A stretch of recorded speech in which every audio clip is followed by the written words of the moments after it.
Chapter 5. The Cook-Up. In the kitchen, George put the saucepan on the stove and turned up the gas flame underneath it as high as it would go. "George," came the awful voice from the next room, "it's time for my medicine." "Not yet, Grandma," George called back. "There's still another 20 minutes before 11 o'clock. "What mischief are you up to in there now?" Granny screeched. "I hear noises." George thought it best not to answer that one. He found a long wooden spoon in the kitchen drawer and began stirring hard. The stuff in the pot got hotter and hotter. Soon the marvellous mixture began to froth and foam.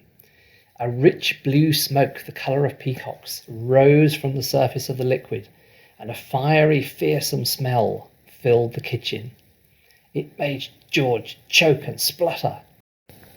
It was a smell unlike anything he had smelled before. It was a brutal and bewitching smell, spicy and staggering, fierce and frenzied, full of wizardry and magic.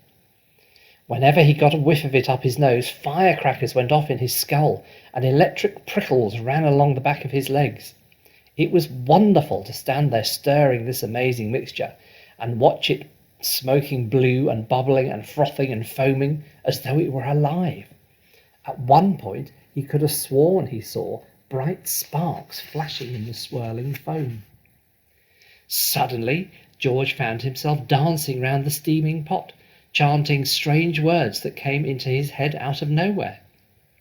"Fairy broth and witch's brew, foamy froth and riches blue, fume and spume and spoon drift spray, fizzle, swizzle, shout, hooray! Watch it sloshing, swashing, sploshing, hear it hissing, squishing, spissing. Grandma better start to pray."